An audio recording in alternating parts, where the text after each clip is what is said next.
प्यारे विद्यार्थियों, आज हम पढ़ते हैं चालक गोले के कारण विद्युत विभव। पिछले वीडियो में हमने बिंदु आवेश के कारण विद्युत विभव का परिकलन किया था और इससे पिछले लेसन्स में हमने ये भी पढ़ा है कि चालक गोला या अचालक गोला ये भी बाहर स्थित बिंदु के लिए बिंदु आवेश की भांति ही व्यवहार करते हैं। तो इसका मतलब ये हुआ कि चाहे विद्युत क्षेत्र की तीव्रता का परिकलन हो या यहाँ पर हम विद्युत विभव का परिकलन करेंगे तो सेम हमें रिजल्ट वही मिलेंगे जो हमें बिंदु आवेश के कारण मिलते हैं। चलिए स्टार्ट करते हैं चालक गोले के कारण विद्युत विभव। तो फर्स्ट ऑफ ऑल चालक गोला,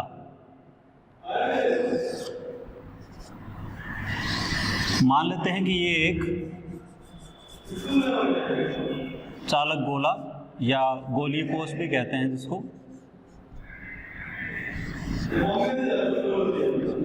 कैपिटल आर त्रिज्या का है और इस पर एक समान रूप से धनावेश वितरित है। माना एक कैपिटल आर त्रिज्या का चालक गोला जिसके संपूर्ण पृष्ठ पर एक समान रूप से कैपिटल क्यू धनावेश वितरित हैं और हमें इस गोले के कारण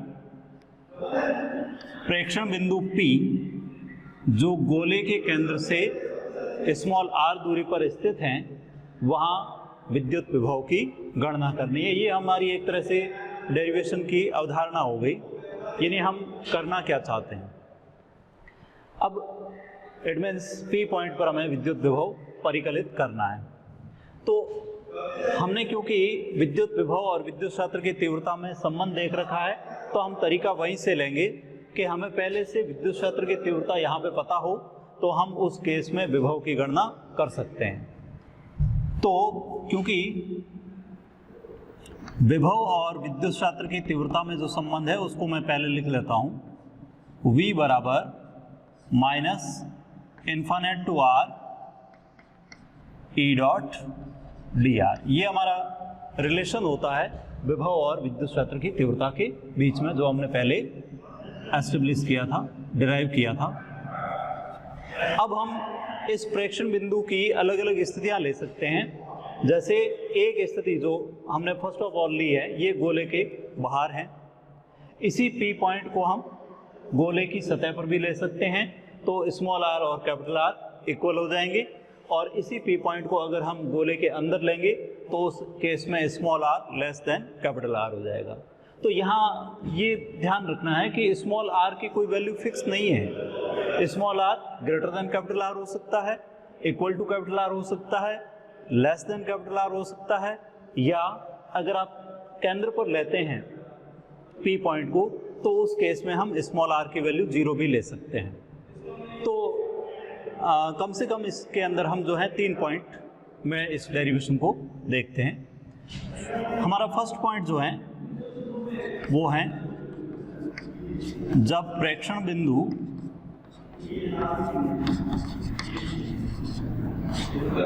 गोले के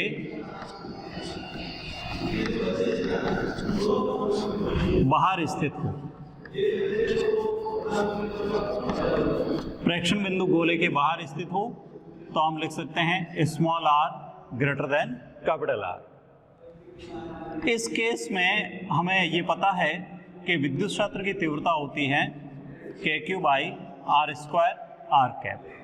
हमने पिछले लेसन्स के अंदर इसका डेरिवेशन किया था गाउस थ्योरम से, तो वहाँ पर हमें ये फॉर्मूला मिलता है KQ by R square R cap.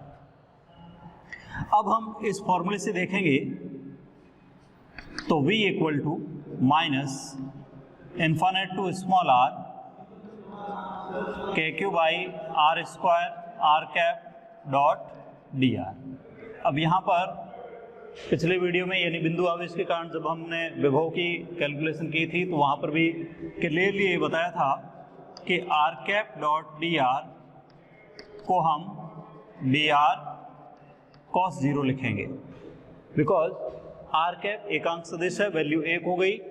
D R dot product cos theta के रूप में आता है और यहाँ पर हम आर कैप और डी आर के बीच का जो कोण है वो 0 डिग्री लेंगे, क्योंकि हमने माइनस पहले से ले रखा है। अदर देन इन दोनों की जो दिशा है वो विपरीत होती है, मतलब 180 डिग्री के कोण पर, लेकिन ये माइनस लेने की वजह से हम यहाँ पर 0 डिग्री ले लेंगे।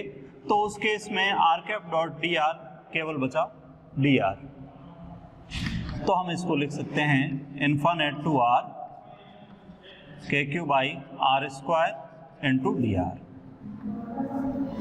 इसका मतलब ये हुआ कि हमें यहाँ पे 1/r स्क्वायर का समाकलन देखना है r के सापेक्ष, माइनस के क्यू 1/r का समाकलन -2 + 1 बाई -2 + 1 इन्फिनिट टू r, और माइनस ये एक तरह से -1 हुआ, कैंसिल आउट हो जाएगा, मैं डायरेक्ट के क्यू लिखता हूँ, और ये r की पावर -1 यानी 1/r infinite to r। v equal to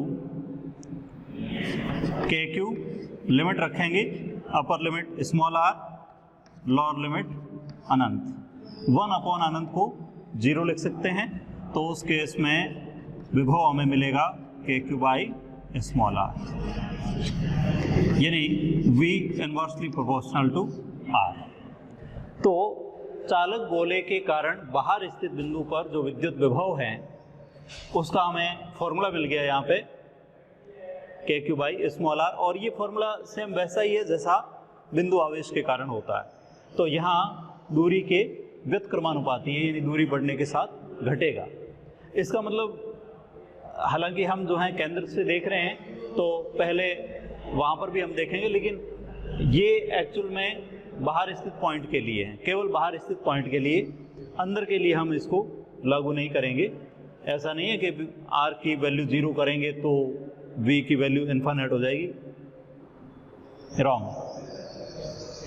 तो क्योंकि सिंपल सी बात है, r की वैल्यू 0 सेंटर पर होगी और वहाँ सेंटर पर विभव का मान अनंत नहीं हो सकता। तो ये तो हमारा एक पॉइंट हो गया जब प्रेक्षण बिंदु गोले के बाहर स्थित हो। सेकंड पॉइंट हम लेते हैं जब प्रेक्षण बिंदु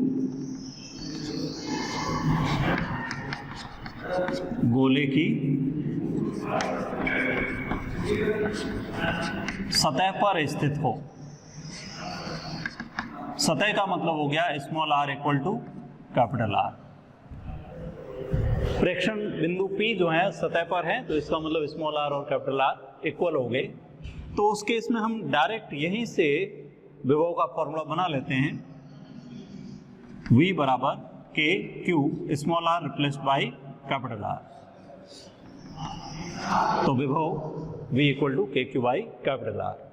ये एक तरह से चालक गोले के लिए मैक्सिमम वैल्यूज हैं, यानी सतह पर विभव का मान अधिकतम होता है। थर्ड पॉइंट हम लेते हैं जब प्रेक्षण बिंदु गोले के अंदर स्थित हो। अंदर का मतलब हो गया small r less than capital R, और यहाँ r की वैल्यू हो सकता है 0 भी हो, यानी स्मॉल r, मतलब P पॉइंट की हम जो स्थिति है वो कहीं पर भी ले सकते हैं, जो अंदर हो सकता है सेंटर पर हो सकता है सेंटर से कुछ दूरी पर हो, यानी कहीं पर भी। अब इस केस में हम इसको सॉल्व करने के लिए तरीका काम में लेंगे, और वो तरीका ये होगा कि समाकलन को, जैसे यहाँ पर हमने जो समाकलन किया है, इस समाकलन को हम 2 भागों में डिवाइड करेंगे। 2 भाग कौन से होंगे? क्योंकि विभव परिभाषित होता है हमेशा अनंत से। परिभाषा पर विशेष तौर से ध्यान रखना है कि अनंत से एकांक धनावेश को विद्युत क्षेत्र में लाने में किया गया कार्य विद्युत विभव कहलाता है। तो इसका मतलब ये हुआ कि अनंत से हम एकांक धनावेश को लाएंगे तो पहले तो सतह पर आएगा, और सतह तक जब आएगा तो किया गया कार्य के क्यू बाई कैपिटल R होगा। इसका मतलब ये हुआ कि डायरेक्ट हमें जो है यूं नहीं सोचना है कि भाई हम सतह से सीधा जो है अंदर ले जा रहे हैं, बल्कि विभव की परिभाषा के अनुसार चाहे प्रेक्षण बिंदु अंदर हैं, लाना अनंत से ही है। तो अनंत से लाना है तो समाकलन को दो भागों में विभाजित करने पर,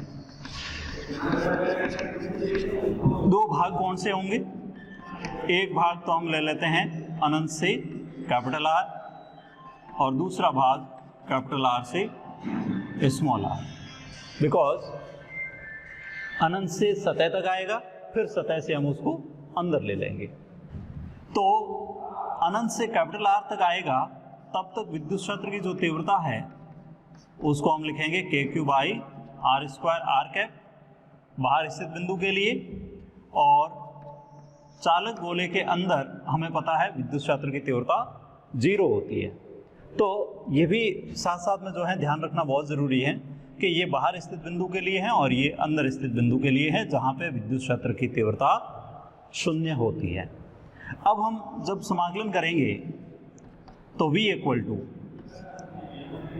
infinite to capital R E dot D R करेंगे तो ये फॉर्मूला लेंगे R square R cap dot D R minus capital R to small R. यहाँ हमारे पास में ई इन की कोई वैल्यू नहीं है, 0 है, 0 है तो समाकलन भी 0 हो जाएगा। इस समाकलन को हम सॉल्व करें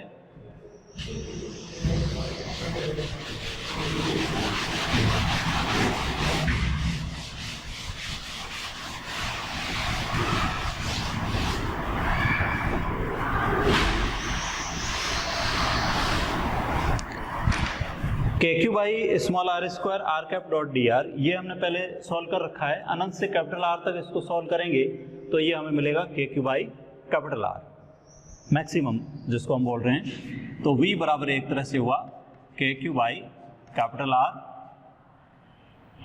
प्लस 0 माइनस 0 जो भी है, इसका मतलब ये हुआ कि ये मिला हमें V बराबर के क्यू बाई कैपिटल आर। ये अंदर स्थित बिंदु के लिए हैं, लेकिन अंदर स्थित बिंदु के लिए हमें विभव उतना ही प्राप्त हुआ जितना गोले की सतह पर है। इट मीन्स अनंत से एकांक धनावेश को गोले की सतह तक लाने में जितना कार्य होता है उतना ही अनंत से गोले के अंदर ले जाने में होता है।